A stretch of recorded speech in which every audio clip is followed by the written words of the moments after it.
An outtake from my film project for Ed 304. Alex, thanks for coming. Today I figured we'd go over the basic car maintenance. Because you're 16, you're learning how to drive a car, and it's just kind of some good old stuff to know. Be able to how to check the oil, change the tire, check the pressure of it, and even use jumper cables. You know how to use jumper cables? Oh, you're in for it. Alex, thanks for coming. Today I figured we'd go over some basic car maintenance because you're 16, you're learning how to drive a car, and it's just kind of some good old stuff to know. Be able to how to check the oil, change the tire, check the pressure of it, and even use jumper cables. You know how to use jumper cables? Oh, you're in for a treat today. It's going to be a blast.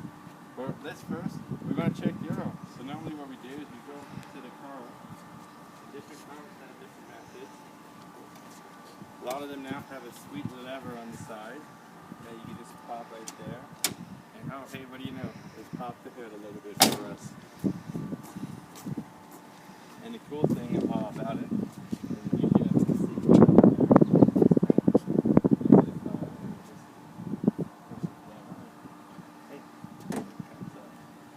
now, you familiar with where you check the oil by the car? Yep, that's the dipstick, and so you know how to pull it out and check it?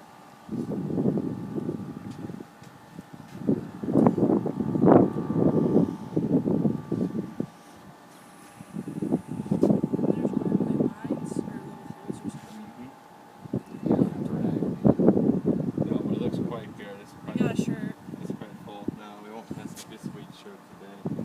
But it's quite full, so the oil's good. And so it's always good to check it every 2,000 to 3,000 miles based upon the type of vehicle you're driving, of course. And so when you do have to change it, right there it says engine oil there. And on there it tells you what type of oil to use on it. And you just usually fill it there. Now of course always be careful when using the hood of a car because it is hot. You don't want to burn yourself. And they would open it up there. Of course, this one's giving a little bit of trouble at 18. We did open it up there. Of course, this one's being a little difficult today. That's fine though. We won't worry too much on it. But when you use it, usually people have a little cone, a little funnel. Usually gas stations, when you get there, these have paper ones you can do. Always grab one of those and put it there, so it helps prevent any oil from spilling onto any of the other equipment down within the engine of the vehicle. Now the next thing we'll check is the air pressure of a tire.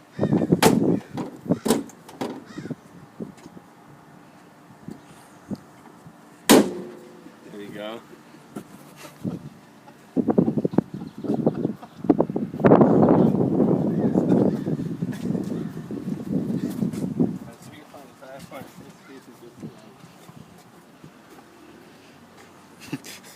We're just following him around.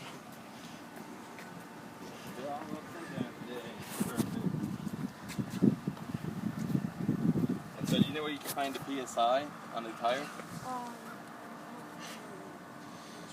You want to screw that in here? I think there's two different types. There's the little, it's just a little metal thing, you just stick it in and it pops out. Or if you have like the pressure gauge, like the one that pumps the air into it too, it also measures it. Do you know how much you have to put in here at all? Not in this one, but I think it should say on the tire. It does. Have you, if you like, you use like a bike it has it on the side. The same thing with these tires, and it's right there. And so this one says 80 psi, and so that's where you go for that. So any tire, they always have it there. And so I think we said there was no pressure gauge in the car. So first thing I'd recommend is when you get the chance to pick up a pressure gauge and have it in the car that you drive, it's always good to have one with you on hand at all times in the vehicle that you're with. Just to make sure, because sometimes one tire could be maybe too high and the other ones might seem like they're low, and so you want to fix that, because if it's too makes it easier for the tire to pop. And of course that can lead to accidents, especially on the highway. We don't want any accidents at all. But you're correct though, you normally would take the little pressure gauge and you unscrew the cap there, and like you said, we hold it right there and it shoots out that little bar. And that bar will tell you where it's at. And so with this one here, we want to shoot for 80 PSI. Then one of the other great things with cars is using jumper cables. And most people have jumper cables in the back. So you can look in the back.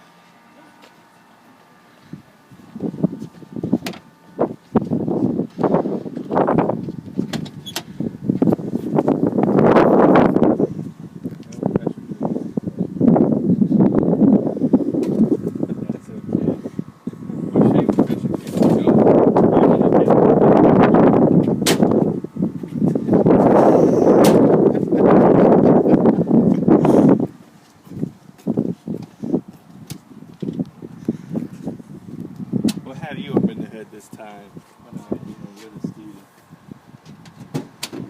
Perfect.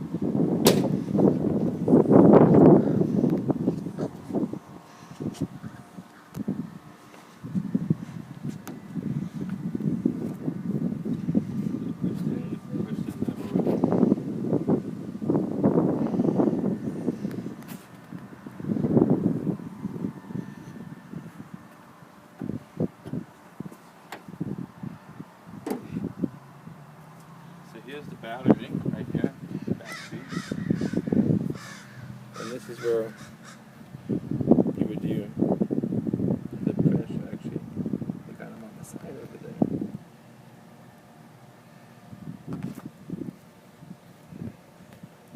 there. Yep, it's definitely the side. And so the cool thing with the jumper cables is they are color coordinated. And if they don't have the little color coordinated things, that means there's no protection of the rubber on top of the handles. I'd probably get a different set so you don't shock yourself. But you didn't clip them on to each side, and it was jumper cables would be connected to another car. And you use it because sometimes your battery just can't start. So another car would be pulled up, and you clip them there, and you always clip them at the same time. So if you do the positive, you do the positive and the positive at the same time, and then the negatives at the same time. And then as it's sitting on this car, if this battery was out, then the other person would slowly start to rev their engine, and you also have yours turned on, so that you can try to get your battery going. And usually, sometimes you just need to get a jumper cable, just a jump start, as they call it, just because the weather might be a little bit too cold and the battery could just be having some issues. But also take it as a sign that maybe I need to check my battery and get a new battery put in. You know, if you just bought a battery and it was having issues, then you might want to even take it back to the store and say, can I get a replacement? It's having issues. And batteries are pretty easy to find. You can find them at your Walmart or any of the auto dealer stores here, like O'Reilly's or the what's another car store? AutoZone, yeah. So where would you clip them on at? Right there on the metal there. Just like right there. Mm-hmm. And sometimes they can make sparks. Be careful not to make too many sparks, though. You don't want to cause any issues with the sparks going on. So do you want to jump? So it's good. So as you can see, we've got two things I'd recommend. Obviously, this is your dad's sweet ride, so I would definitely say, Dad, we need some jumper cables and a pressure gauge in the car. It's good. The biggest thing is to make sure we always have safety. That's the thing with using any auto vehicle or like any trip. We want to be prepared. That's one of the most important things, is being prepared for the not the unknown.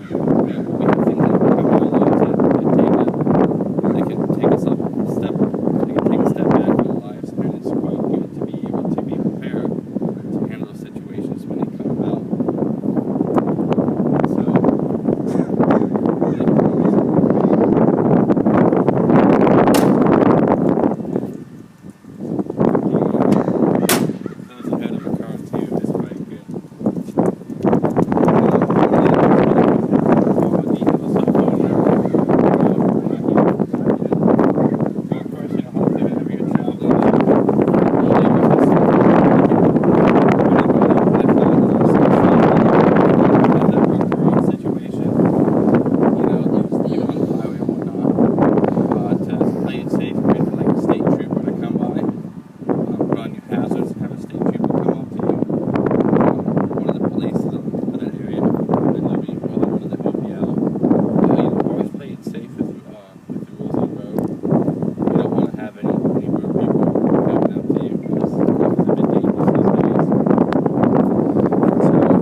Have you ever changed the tire before?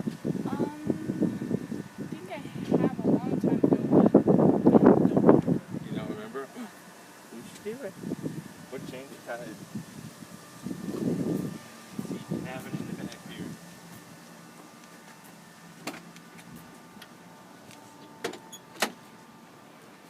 You have one. Do you know what this is? I don't know what it's called, but I know it's used for. It's the greatest tool in the world for cars. That's what it's called. It is really your best friend. Along with the jack. And the jacks are usually kept in the back. Just here.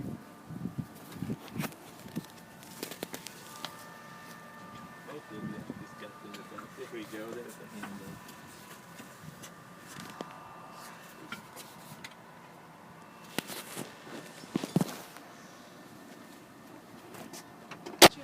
Pleasure.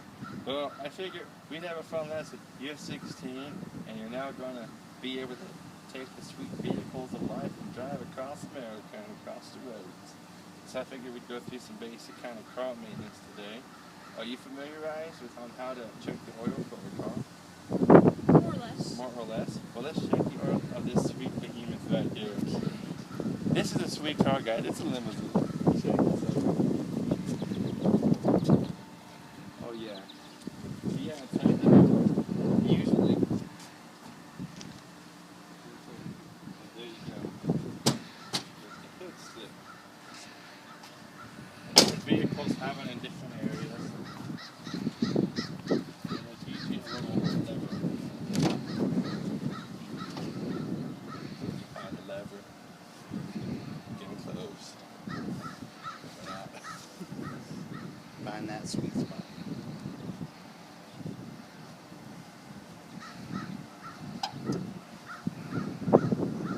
It's like right there. It just